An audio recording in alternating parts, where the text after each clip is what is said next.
Hi, it is currently 3:30 in the morning. It is the 13th of February, the day before the Sonic movie. It is a time that I've been waiting for probably over a year now, something that I've had planned with my friends for so long. And I'm inviting you on this journey as well. So, with all that said, it is 3:30 in the morning. Let's get on this car ride and head to the airport because we've got a flight to catch.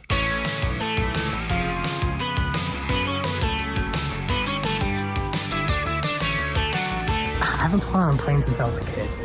No joke. I haven't flown on planes since I was a kid.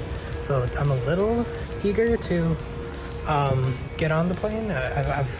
It's been so long for me so it's just the takeoff for me that could be a little weird. Everything else is fine. Landing is fine. Mid-flight's fine. I don't know. It just seems a little surreal in a way. We've been planning this trip for almost a year. So the fact that it's finally happening is so fun. It's so cool.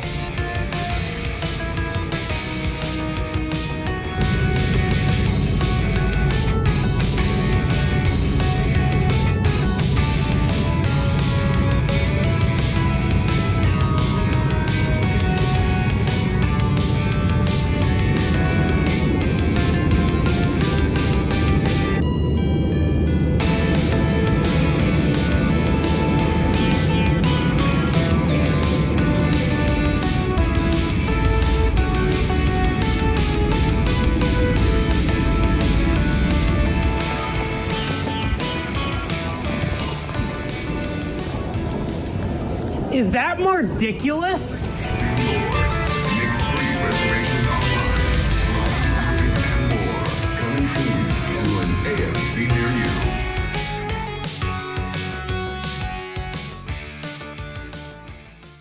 Hello, procrastinator. Sam here, and we finished watching the Sonic movie yesterday night. We just finished a non-spoiler discussion on Tails' channel, so if you haven't seen the movie yet, or if you don't want to get spoiled, go to their channel first and watch it there. It'll be in the description and probably the top comment. So please check out their channel first if you haven't seen the movie yet and you don't want to get spoiled.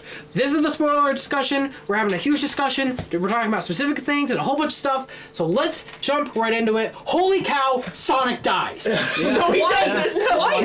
Twice. Wait, actually, he does kind of. He does kind of. Dude, and then Tom cries and Iblis came out. Yeah. Okay, that didn't happen. I will say, before we get into it, let's just give our general thoughts for those that probably already seen the movie and just want to jump straight into spoiler discussion. Final thoughts: go see the movie. That's pretty much if you're a Sonic fan, if you're just a fan of movies in general, if you have kids, if you are a kid, or if you're an adult, I think everyone has something. This movie has something for everyone. Just keep in mind this movie is made primarily for kids, so sometimes you will have those jokes that will make you cringe a little bit.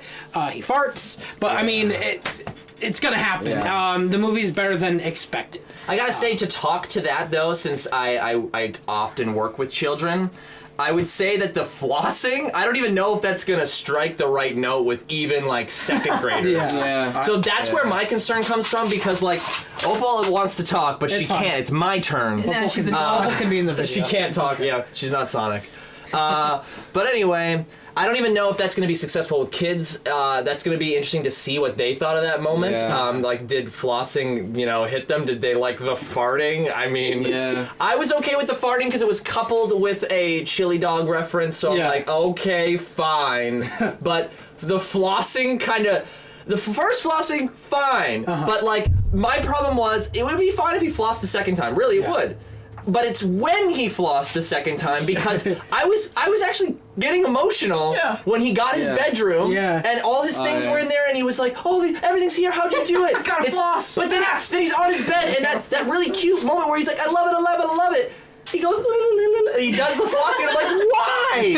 Why would you? It would be fine if I don't know, in his cave he played Fortnite and it he was attached to Fortnite. That would be okay, I guess. Yeah. But he never talks about Fortnite. Why would he? I don't know. That was the only really big moment where I was like, come on. I think during that moment it was I was like, oh. So just to jump back into gear, Okay, there is no structure to this. We're just gonna be talking. So let's kind of like start with like a timeline through the movie. So first, the Paramount with the rings, that looks funny. Sega's intro, that's straight out of Marvel. Yeah. That was hilarious. And the fact that it does like that Sega, like an orchestral theme of the Sega thing is really funny. Oh, yeah. Green Hill Zone. What'd you guys think of Green Hill They Zone? played That was Friends. great. They played. Oh, yeah. Actually, Like, Congrats, Hyper Potions! That's insane. That surprised me because I was like, Believe I didn't expect it because I knew thought it it was was in the the trailer. trailer. I thought it was for the trailer only, but I actually my felt God. really happy when I I was heard like, it. oh my god. That was amazing. It was really cool. Yeah. Man. Okay, yeah. So, real quick. So, Baby Sonic is in Longclaw. Yeah, is Longclaw. there for like 2 minutes. Yeah. And then Not we even- jump not straight even. in. That was the part That caught me off guard. Yeah. That's kind of appreciated because It is. you're It almost is. half expecting them to cash in on the like Baby. baby Yoda hype Yeah. and all the baby Yeah. stuff, but it's a blink. Yeah. And he doesn't. He actually looks better than he does in the trailer, which you'd expect him to do the opposite. Yeah. They try Yeah. to hype him up in the trailer, make him look better. Yeah. But in the movie, he looks fine, and I like his child voice. Yeah. It's so Yeah. quick that like it's over before you even really have time. And I guess and I will say like that's something that I feel like most movies like video game adaptations where it starts with the character's world and then he goes to the real world. And I do say this movie does suffer from that where you really kind of wish it could just stay in that Stay there universe for a bit, space because it yeah. looks so good and we want to see more of that. Yeah. But definitely sequel.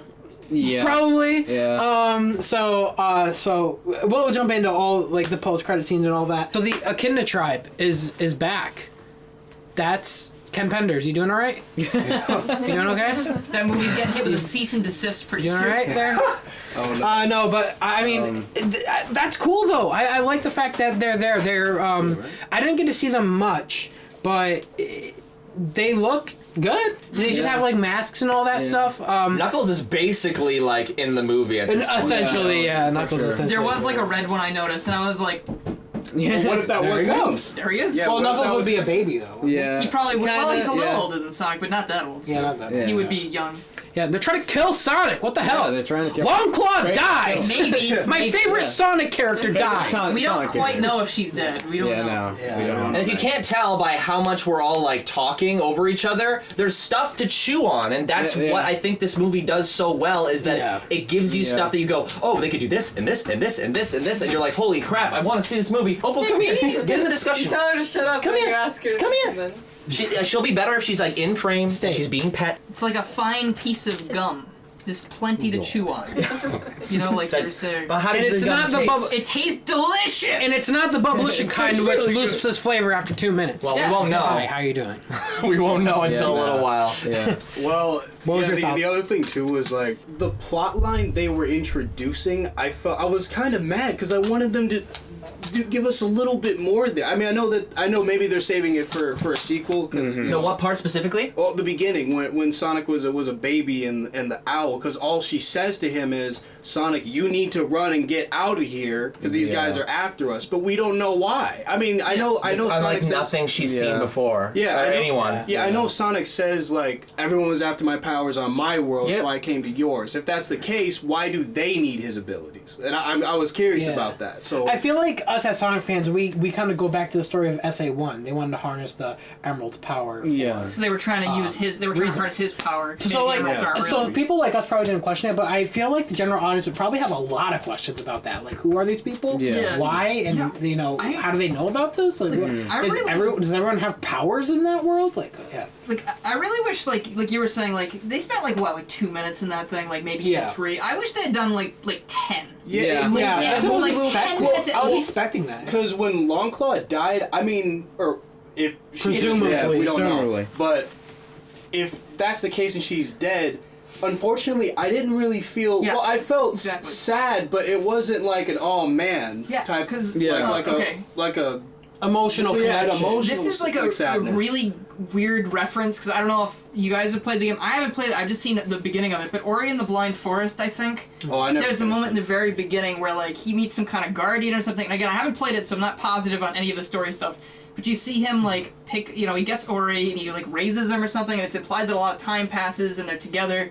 And then when that character dies, I think the character dies, right? I might be thinking of the wrong game. There's a game where it looks like Ori if it's not Ori, but like the character dies, and you just feel like, oh, that's really horrible. But like with Longclaw, like you see her for like not even the full 2 minutes in the world, and then she dies, and I was like, that's really sad because Sonic's sad, but I don't know this character. I don't really feel that bad. Yeah, if they had given us maybe 10, 15 minutes like to showing her like being with him and like maybe showing him how to like it would have been much more like how to run or how to like like she's flying alongside him and he's like running around or something. But there's nothing lost as the viewer, right? We didn't see Longclaw happy with Sonic. There's nothing lost as a viewer. I mean, it's implied that Sonic lost something, but I think its function in the film is to showcase what could happen when Sonic's in Earth. So it helps. That moment helps. That moment helps when Sonic is like, I really don't want to leave Earth, like because you're immediately thinking, oh, this happened before. He doesn't want to go to the mushroom world with nobody. And he just lose Tom too. There was a funny part though that I thought was funny, where she gets shot out of the sky and then like they fall and she instantly gets up and she's like, Sonic. Oh yeah, okay, I did like, what? Oh no, when she got hit, I was like, she's about to give them an all like, just run and never look back. But she got up. Sonic Underground, hello, how are you doing? I didn't think you were gonna get a part in this. At first, I thought she was gonna be like totally fine. It was like a fake out. I thought she was gonna hit the ground dead. Yes. That's it. Like, like they got her like the heart or something. Which would have been really gruesome. Okay, we should probably jump into the movie because that was like the prologue. Sonic's on Earth having a good time. Yeah, okay, I do like that about the movie. I like that it's not a fish out of water thing. I like that he already is accustomed to the human world relatively well because he's just been like. They said 10 years later, so he's been there. Yeah, he's been there for 10 years, and he's been, just watching how life is there, and he's familiar with how things work. He does have some questions in the movie, like he has bucket list. I like that the bucket list. It makes sense, and I like that they did that approach with this movie, so we don't have that cliche thing that they could have very easily done with a character like Sonic, and they didn't do that. Thank you, Patrick Casey, for staying away from that. So I guess we could just jump right into just how the movie plays out, like him feeling lonely. That is the one part because there is a lot of there's a lot of scenes where they try to touch at your emotional strings, like Opal, and there is times where it hit for me, and most of the time I didn't really feel it. The only time I felt it is when Sonic when he had no one to give a high five to, and that's because I feel like that's just something like I could connect with from something from my past. I feel like anybody can feeling lonely at some points, like, oh, I wish I had something I witnessed someone else have. This is gonna immediately connect to any kid who's had to transfer schools. The anxiety, I don't know if anyone remembers the anxiety of moving schools, leaving all your friends behind, and then recess comes, first day of school, you have no one to play with, and you have to play alone, and you're using your imagination just like Sonic. And that is literally the most important thing to kids at that time is friends, because they don't care about the work or the school or any responsibilities. They want friends, they want to connect with people. So I think it's a really good idea that they added this element to Sonic's character. I think a lot of fans are going to be like, I miss this symbol of confidence and strength that Sonic represents in most modern games, but it's, I think, necessary to tell a story with Sonic, and I actually would go as far to say that it would be a welcome addition to games. I know I might get some heat for that, but it makes him relatable at a level that I think is welcome in games. I think it would be great. Honestly, actually pretty different because he likes being alone in the games. Like he disappears for months at a time, like Goku does. Yeah, it's kind of like what we have in Sonic X. In Sonic X, he was like he just goes away. He was kind of an asshole in Sonic X. Sometimes they're like, oh, long time no see. Like that's big joke. But I do appreciate this movie for having that, trying to make us connect with him more and giving him a bit more of a backstory and a bit more of a character arc. I feel like that's something that Sonic has been, I feel like every character has been lacking in the game. So I feel like what you did say before, it did scratch that itch for me where I was like, I want a good narrative for Sonic. Yeah. It gives that in some regard here. What do you guys feel about Sonic's powers, hence his electricity, being tied to his emotions? Whenever he got angry, that's what caused the blackout. Was he decided to run for some reason? Didn't really clarify why. Just to run your feelings. I feel like they would have. The first what I took from that was like, I don't know if this was intentional or anything, but I don't know if it was the comics or something, but they mentioned that Sonic, whenever he would feel, because he doesn't like being sad or feeling sad, so what they would do is they would have him run. And run away from his feelings. I feel like that would have been a good point. And maybe during the prologue, if they had something like where Longclaw is like, if you feel sad, run, or if, maybe she says not to do that, but he still suffers from that and needs help. So I feel like there should have been a bit more of a narrative aspect as to why he decided to run there. I'm like, why, okay, now he's just why are you doing this? Why are you doing this? Why are you doing this? And now look what you did. There was no build up to it. He just started doing it. I think it would have been more impactful if maybe there was something he was thinking about in that moment. Yes. And then he decides to run to stop thinking about it. Yeah. And then that unfortunately triggers the because it was like the drop of a hat. Like he was like, I am going to be alone forever. Yeah. And then he starts running. You know, I was like, that doesn't solve anything. Like, and that's how pretty much when the movie really kicks into gear. And I do kind of appreciate this movie for, okay. It's kind of like a double-edged sword here, where it could feel like this movie's rushing to get to the part where he's friends with Tom and Eggman's after them. Yeah. But like the parts where like the military brings in Eggman, like almost immediately during the meeting, like there was like no cuts in the meeting like 5 minutes later or something like that. It was straight up, sit down, who we bringing in? The crazy guy. Why? Because he's best for this. Why? Don't ask questions. Like people will probably appreciate them not like cutting out the bullshit and just getting straight to it. I feel like maybe they could have found a happy medium where it didn't have to feel so rushed. Because even I mentioned this during dinner after the movie, where I felt like Tom just being like, Sonic being like, I need to go to San Francisco, and Tom's just like, okay, fine, I'll help you. Like I know he felt guilty, but that was like such a second decision. It's like, I feel like I would have thought a little bit harder than to drive across country to go to San Francisco. Maybe I'll learn to appreciate it over time. I'm not sure. Well, I felt like the movie was, and it's so funny, they mention this in like accolades and stuff like that on Twitter. They say it's the fastest, funniest movie of the year. Yeah. And it's funny that they say that because it is, because it's so fast-paced. Yes. It doesn't, that's why I think we were talking about at dinner last night too, that there was just so much happening. The first time around, we weren't really able to take in everything that was happening. Like maybe there were some jokes that we didn't see the first time, or maybe there were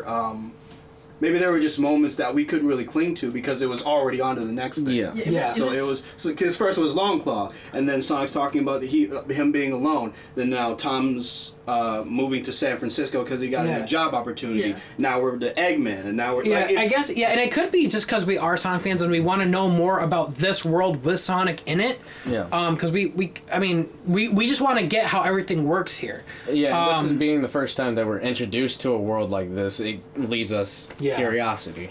Yeah. And then we pretty much get into the cat and mouse game of first Robotnik, searching the area, Sonic leaving his cave, and I want to talk about that map. Is that where it's from? All the worlds. Yeah. Okay, because there is a snapshot of it, and I can probably put it up here on the video so you guys can see it real quick. Hey. So we have some things like on the map, like see if I can rotate. Like it seems like these are the areas where Sonic can teleport to using the rings. No, Discord does not. Oh, it does. And so we have like the special stages. We have the Mushroom Zone, which is like it's circled, and it says next here. Yeah. Or here next. So it's like that's where the echidnas were planning on going.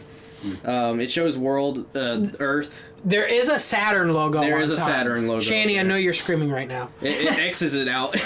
Yeah. Was this what's the Echidna's map, or was this Sonic's map? I don't know. I thought maybe he was crossing them off as he went to them. No, this is the Echidna's map. So they took that from the Echidnas? Yeah, this was a part in the satchel that had the rings. Is the special stage crossed off?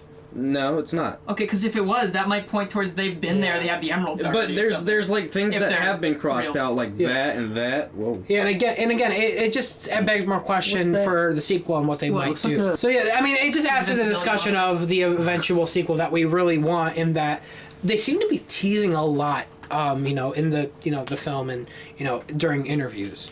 They're in the car. They're in the car. Yeah, but I should mention that up to this point, Dr. Eggman or Dr. Robotnik, Jim Carrey, is more or less more focused on getting back at Tom than it feels like with Sonic, because he's so hurt on the fact that Tom punched him. Yeah, I thought it was kind of funny when he comments on that. Yeah. You know, the last time someone punched me, I was in like elementary school. Yeah, I was in elementary school, and I was hit by the bully. Well, guess what happened? He's eating food through a straw or something. Yeah.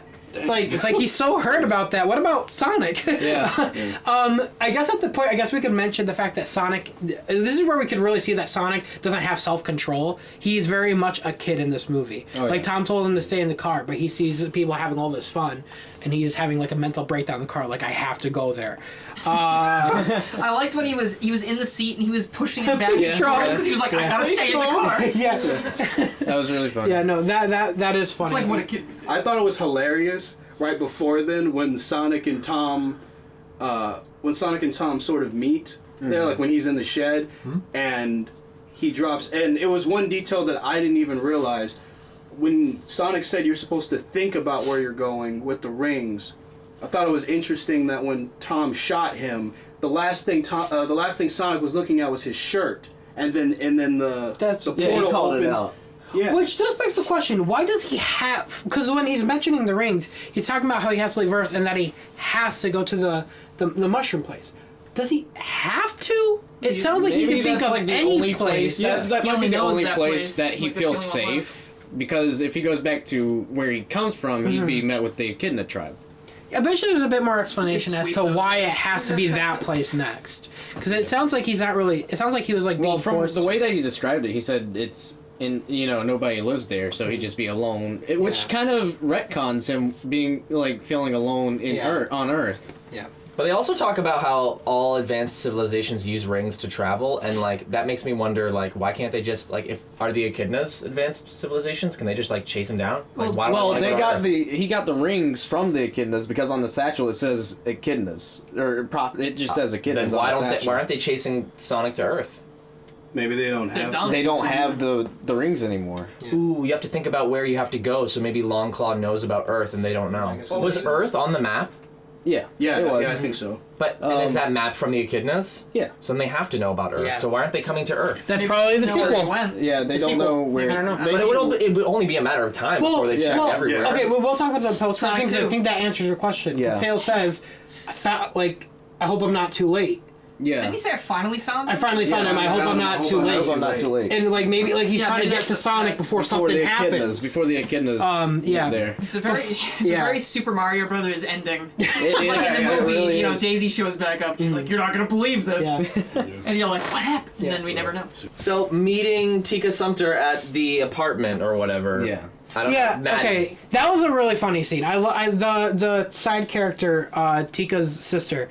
That was really funny. Fact that she was probably the most realistic reaction to seeing Sonic as possible. And she was like, "Can we talk about how chill I've been?" And he's like, "Yeah, do it." Right next to Jim Carrey. Right next to Jim Carrey's like girl scream when he saw Sonic. But no, that was really funny. Sonic getting his shoes.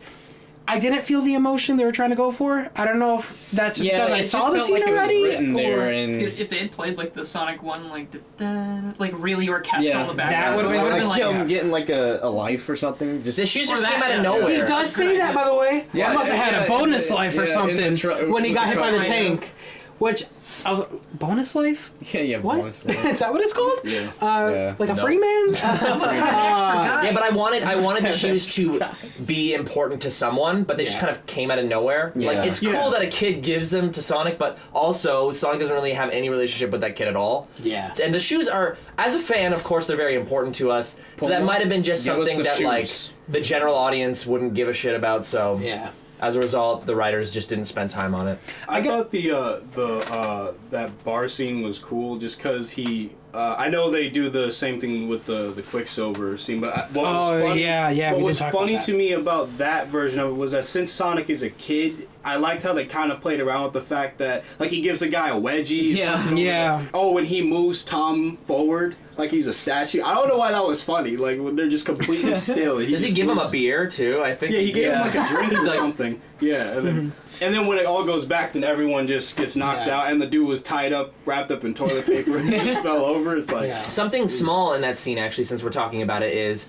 I really liked how, because like in the game, Sonic can like fucking knock someone out by punching them. They really can. But he went to like punch a guy's face, and his hands move quickly, but they do nothing. Yeah, like he's weak. He is flawed. Yeah. It makes battles more interesting with Sonic. Whereas I feel like in the games he just like tanks everyone, and like Shadow shows up, then Shadow like one shots everyone. You know what good is that speed if you don't have strength generated behind it? So it's, you know, I thought that was think it's like a little character growth thing, because at that point in the bar, he's definitely still messing around. He's having a fun time, but then it's serious, and he finally understands the weight of everything, and he's like, you know, I'm using this to protect my friends. And I feel like it really did show, because when he's like, I think you have something of mine to Eggman, and he took the power from the quill that he had. Yeah. After that scene when they met with Tika Sumpter, is that when they go to San Francisco? Like they go straight. Oh, talking about the movie also makes it feel like it really felt like it happened quicker than. Oh yeah. You know, So they get to the building where his rings, fell on, and there is something which means, because me and I were sitting next to each other, and we said it audibly. Why doesn't he just run up the building? Because he did it in the beginning of the movie when he's getting chased. He's like, you're probably wondering how he got to this moment. Yeah. He was running up building. So I'm like, okay. I'm trying to think if was there a moment before his bout with, like, his final bout with Robotnik that triggered him into his electric mode? Because maybe he can only upscale buildings when he's in that emotional state. Maybe that's the only thing I can think of. Well, he was in like fight or flight sort of when he was being chased, so maybe he had to act like, okay, that's the only thing I can think of. The only other thing I was thinking, maybe he wanted the human characters to go up with him so we could say it's goodbye, then just throw the rings and get out of there. Yeah. Maybe? Maybe we're thinking too hard into it. I don't know. He really just wanted to push them off the building. He got next to the rings and he picked them up himself. He's like, he said something like that. I want to say goodbye. Yeah. But if they intended that would be an emotional scene, and they would definitely put it in. Yeah, they could have definitely put it in. Like, he found them, and then he went, I'm not ready. Yeah. And then went back. Nope, there's a lock. We need to go together. That'd be really cool. Speaking of which, in my favorite scene of the movie, definitely, is when it was another Quicksilver moment. But then, which surprised me, and I'm happy that was kept a secret, was the trump card that Dr. Robotnik had, where he was able to also go at the speed of sound and trick Sonic while Sonic was doing his Quicksilver thing. And Sonic's eyes, when he saw Robotnik had him, was like, oh shit. No. And I wish it was such a cool moment, and I kind of wish there was like a bit more of Robotnik playing with that ability and being like, you can't do anything. But he does kind of say that. He says, like, running is powerless. Yeah. You're going to hurt yourself by running. Sonic also says, I can't shake him. And it's right at that scene where he goes into the desert, and he's like, he has to actually cover himself. It's the first time we see, like, any sign of, like, submissiveness while he's running. He's like, oh, God. Like, he actually looks panicked, and he doesn't know. I was actually looking for the scene where he's sliding in the desert, if he was having, like, a positive expression, but he didn't. He was like he's actually, like, looking around. Like, oh my god, it felt new, and it added weight to that scene, and it made it much better. The tornado scene in the desert was really cool. The Illuminati was a really nice reference. I caught that. The ring above the pyramid. And it's like, you can't run on that. It's one of the it's one of the seven wonders. What you were saying about the Robotnik having the speed and Sonic being a little worried about that, I think they might have been playing into the fact where, Longclaw was always like, they want your powers. You need to get away from them if they, they could be dangerous for whatever. And I think at that point, he's like, I let this happen. It's my fault. Like, oh God, like, what am I going to do? He's got everything I've got. Yeah. But then he starts trying to outsmart him. He does, like, the tornado thing. And I was like, that feels Sonic-y to me. Yeah. Like, well, it's a good setup to represent Sonic's eventual growth by the end, right? Like, it's literally like, these are your powers. I'm a genius. I've figured out how to use them. They communicate that using the Quicksilver thing, but I'm not sure if any other film that uses the Quicksilver speed, whatever you call that, like how you represent it, how if anyone's ever been able to break out of it, I don't know, but that was new, felt new, and it represents Sonic's growth by the end, and like, it makes that so much more satisfying, especially because the stark contrast is that Sonic doesn't have to leave. Yeah. You leave. No, Robotnik is leaving. And I'm pretty sure all of us thought that Robotnik found a way to use the rings to get to the mushroom place. But no, it was tied in beautifully. None of us saw it coming. He was sent there through Sonic's growth. Yeah. That was a really great way to put it all together. I know this is another moment that maybe you guys thought about. I'm not sure, but the scene I just thought was hilarious when he's in. I think he was in the attic. He was somewhere, and the robots were looking for him, and he's in his little ball. He's in the ball, and then he's so like. cute. Yeah, and then he's looking. He's like, "Don't move, don't move, don't freak out, don't freak out." No, I'm freaking out. I'm freaking out. When he rolls out of the stuffed animals, and then out of the Down attic. I just thought that was funny. Or he's like, "Oh, why are these stairs carpeted?" Oh yeah, he did say that. Yeah. There's so many things in it that I can't. I like that scene though after he gets tranquilized. And then, like, he went to go walk. Yeah, he went to go walk. But okay, I'm happy they didn't show that in the trailer. That was probably my favorite joke, honestly. That was next to the pill, and then You want some? You want some? why? Take a hit. Take a hit. That got like an audible laugh. Speed me up. Speed me up. Especially because like he treats Officer Stone. It's so unpredictable how he treats Officer Stone. The relationship between them is really great because he says something to Agent Stone. Yeah. Whatever. Mr. Officer Tom, We get it. Agent Stone. He says something to him about like why being smart sucks. He's miserable because everyone's dumber than him. Robots listen to him. I'm pretty sure Agent Stone is trying to be like a robot. That's why when he gets hit, like he's like, ugh, but that's his human side, and he goes. Like, he's literally a robot, always happy, consistent. For whatever reason, there's something between these two that is, like, a genuine, positive relationship. Because even when he's in the Mushroom Land, he goes, Agent Stone! And he's, like, still there. Like, he misses him. Yeah. He needs him. And that's actually kind of like... It's great, because there is still humanity in Robotnik. Oh, yeah. Somewhere. Yeah, no. That's good. Because, you know, that can mean something. Now that you mentioned it, you know how, well, real quick. Just how Like to speak. Wait. So, we mentioned that Sonic and Eggman both have some relation to each other in terms of how they feel. They came from. Eggman mentions being an orphan. So, there's already that connection that they're alone. They're both isolated due to their abilities. Isolated with their abilities. So I think it's kind of interesting too that they'll plug into the Robotnik character feeling like smarter than everybody, especially now in the climate we're in. There's probably a lot of people. It doesn't matter like if I like them or agree with them or not, but might feel like they're smarter than everybody else and they're isolated due to that. They think very differently than everyone else. And so they're both isolated. Yeah, they're like old souls. Kids can plug into Sonic being isolated, but that's a more adult isolation. Yeah, they're two extremes of the same kind of deal. Like Sonic's he went like the happy extreme of it, and he's like the childlike innocence extreme, and it's very Robotnik is like this isn't even related to Sonic, but it's very a SpongeBob and Squidward-esque relationship. But we don't. But the thing that makes Squidward and SpongeBob so fun that I think this movie missed out on a bit is we didn't see, and I don't remember who brought this up, but it's totally not my original thought, but we didn't see a lot of Sonic and Robotnik interacting as much as I wanted to. In the other discussion. Oh, so it was you, okay. I really wanted to see a little bit more of that, because they're both really funny characters, and it'd be really cool to see them, like, interact more. It was very much like Sonic would talk, Robotnik would talk, then Tom would kind of chime in, and then it just kind of focused on Tom a lot. I wanted to see like Sonic jump on like Jim Carrey's like shoulders and be like messing him or something. But we didn't see Jim Carrey's like zany movements with Sonic like get out of here. I want to see stuff like that. But, you know what would be kind of funny now that I think about it? What if you know how he's being all tough? I think it would be kind of funny if Sonic's doing that, then Eggman's kind of like flailing. He's just flailing, like himself fighting. He actually doesn't know how to fight people, but or maybe he does. I have no idea. But I just think that would have been funny. I can imagine Sonic like doing like what you were saying, like jumping on the cockpit and being like, "Hello, you missed me," and then like the end goes like, "Poop, got you." And then Robotnik's like, "Ah!" But I do like Robotnik's face, like when during the Quicksilver scene on the roof when he's going for the button and he already has it. But because he like at first when we saw this, we didn't know what he was up to, but his face was like, oh, he has such an ego. Look at him. But now we know why he was making that dumb smiley face, because he knows I'm about to kill him when I press this button. So that was really funny.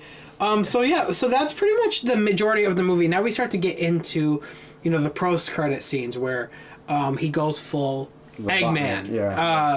Yeah. Being in the mushroom world. Yeah. He looks good. Oh, we didn't mention He that looks does really call good. him Eggman. That's He what I does want. Start calling him Oh Eggman. yeah, Sonic definitely starts calling What him about when, Eggman. you know, like when he sees all like the egg-shaped robots, and then he's like, "Oh wow, like look at all your little eggs, Eggman," and then it kind of sticks, and he keeps calling it. Yeah, Eggman. and it's, again, it's almost It's an like insult. that. It's Kinda like the SA1 that you use Eggman as an insult, which I really like. I like that. You know, He never it really, reacts one to it, thing though. that bothered me is You that know, he he never doesn't says it, react like- to it. He Yeah. does He not just kinda lets it react go. to My it. name's Same as Eggman. same thing as SA1, and then Robotnik just owns it. It's like, okay, that's my name. Yeah. What are you gonna do about it? Like, you know. Legal birth certificate. That's great. So yeah, I mean, I think everyone and their mother saw that coming when they saw it in the theater. Like, okay, or in the trailer, like, that's the after credit. So we talked about the after credit with Robotnik a little bit already, but like right off the get go, we see him shaving his head. Yeah. We Yeah. get to see shaving all his hair off. He immediately is Grinch Jim Carrey. Yeah. He goes Yes. into Grinch Yeah. territory. His Yeah. body is Love different. He's already distorted. Yeah, he's And- already lost some sanity. And that's kind of the Jim Carrey I wanted to see going into the movie. But what's interesting, and it's now that I've had like 24 hours, or not exactly 24 hours, but a little while to sit on it. Of course, being like a huge Jim Carrey fan going into this movie, I would see any Jim Carrey movie in theaters regardless. As a Jim Carrey fan, separated from Sonic fan, I really wanted to see the Grinch side of him come out, because that's what I really love, is when he's taken it to 100%.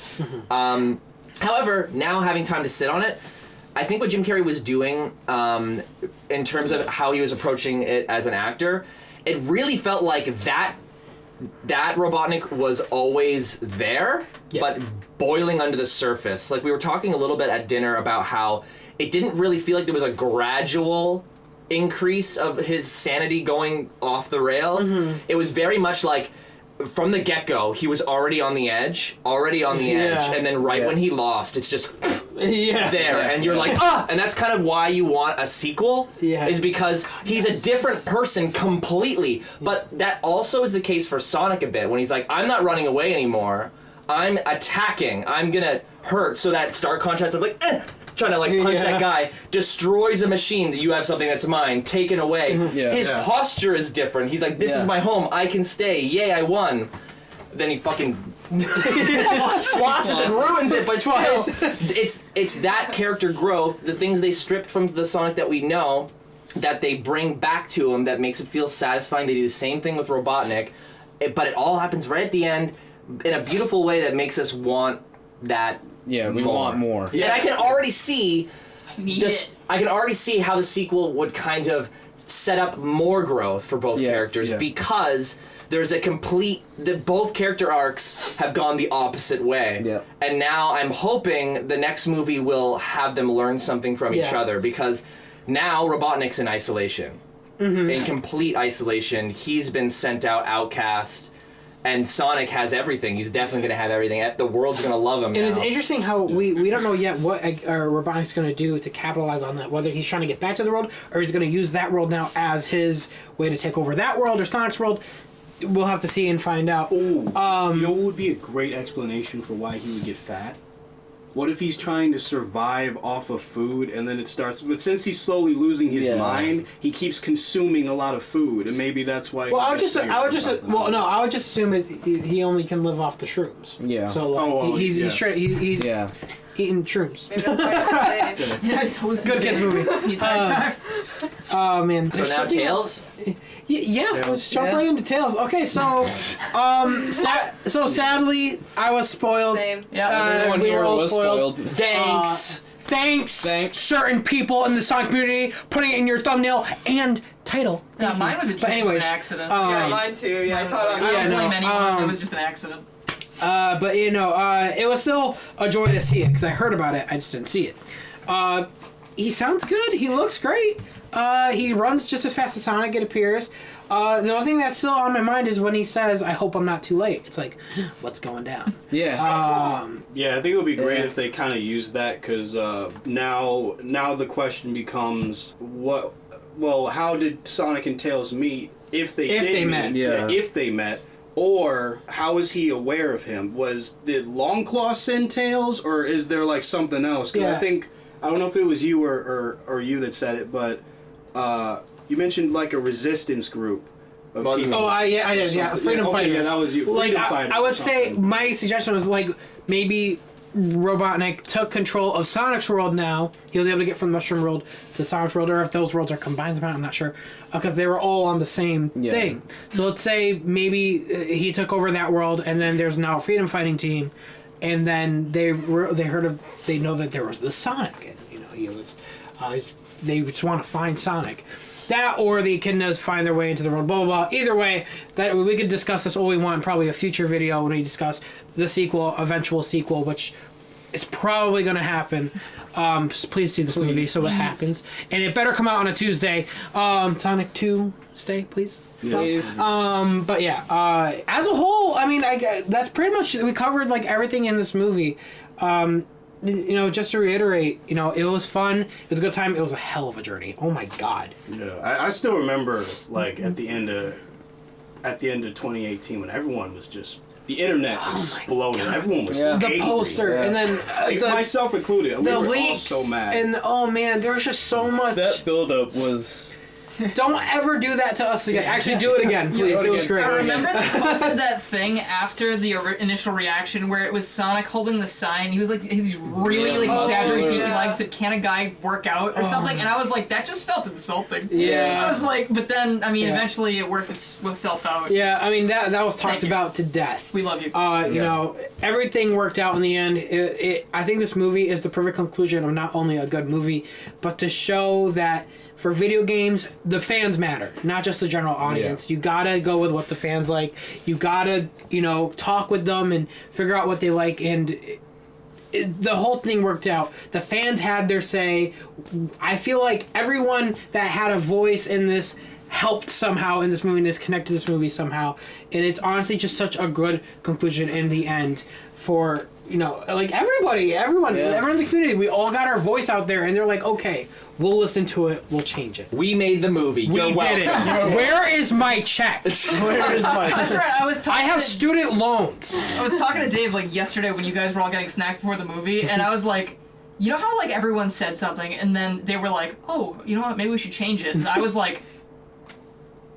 Someone listens? Someone actually cares? Oh, I think one thing we forgot to mention. It's a new feeling. Now that I think about it, when Eggman was dancing, there was something really funny to me about that when he was playing the song "Evil Grows." There's a moment that didn't hit me till now, or at least this is what I think happened. Right. When he was dancing, I think it was a dinosaur chasing him. Yes, he or ran. something. Oh, yeah, Bit his head off. Bit his head off. What was funny? Yeah, that was funny. I liked And then he's walking around dancing without his head, and then he goes back to. It was just so. Okay, that natural. was It full funny. on. Like he's a goober. I love That stuff was like funny. that. And you remember it says Badniks when the power went out from the... Yes, there was a lot of Easter eggs in this movie. Like it said, Badniks on the fuse box. Real quick before we end the things now, let's discuss real quick. What did you think this movie was missing, and that you would like to see in a sequel? Like small things, like. Obviously, you were in San Francisco. No Crush 40, no City Escape, no snowboarding. Come on, it was right. It was literally there. Yes. It was there for you, and you missed it. So, I would probably say try to get more Sonic music in the actual movie, like during action scenes. I think that like remixes. I was hoping for that.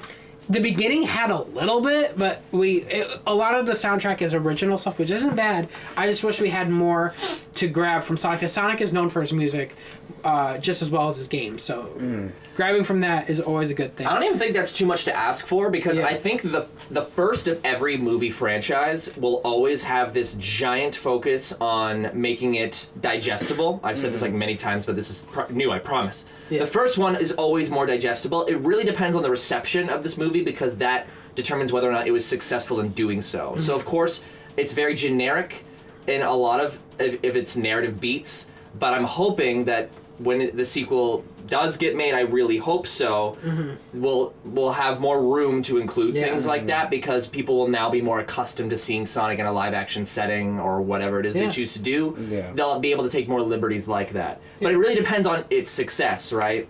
If this movie completely flops at the box office,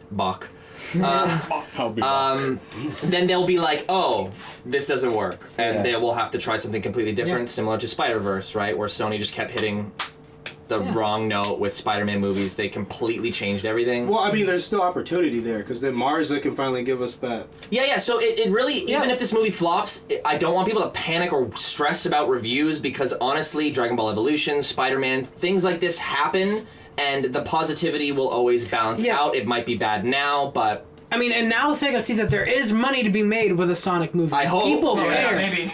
And people care. Yeah, we hope. If We're it's recording this done before right. we actually know that. So yeah. hopefully, the next one, maybe, because we saw Sonic out of his world, maybe the next one, let's take us on the journey to Sonic's world. Yeah, specifically That's why I said. That's why I said. It would be so great. Give me rings. It would be so great if Tails Marry me. finds Sonic and tells him, "Hey, you need to come home. There's trouble at home. We need you to come back." And then Sonic's gonna be like, "Well, I mean, No. Well, I mean, maybe he might say no. I don't know. We just maybe he'll be met. like, no, I like it here more or something like Yeah. that. And then maybe he's like, these people are also relying on me too. What if Eggman comes back or something? But then maybe tells us like, maybe Tails doesn't know Eggman yet or something. So maybe that wouldn't. Maybe he'd be like, who?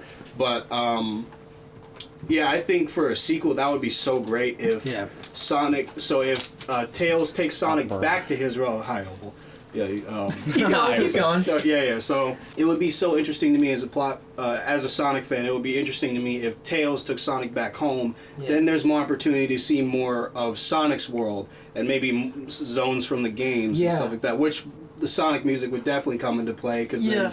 And I was going to say about that too, you know, when you license a song for a movie or a game or anything, I assume that's a lot of money. Mm-hmm. And if they were licensed, I don't even know how hard a process it would have to be for them to get more music from the series, because I doubt Sega would charge them as much as, like, Michael Jackson. Queen when they licensed Don't Stop Me Now. Like, that was probably really expensive. Yeah. Good song choice, by the way. Probably get like Thanks 6 or 7 Sonic songs for Evan one was Queen really- song. Like, Yes, I did say that. Yeah. I really hope Don't Stop Me Now, but I did say that I was hoping it would be in a trailer because I think it'd be a really fitting song. that would have been great. But it was when it was playing in the movie, I was like, I literally looked at him and he was. my oh God. I'm like, you have every right to freak out right now. The turtle scene was like one of my favorite things. Yeah. His character. I like that. That was. Yeah. Yeah, but the part that's not shown in the trailers is the turtle's like reaction to the experience. It was shaking, which was funny. That was great. But okay, I think this has gone way Yes, too long. absolutely. We could go on for a century about what we want in the sequel, probably in a future video in 2025. So overall, good movie. Go out and see it, please. It was good. Is everyone doing it? It was good. Better than Do it. assholes. It was better than expected. So, with all that said, this is Sam signing out. Do it. See you later, procrastinator. It's fine, dude. We love it. Bye. Bye.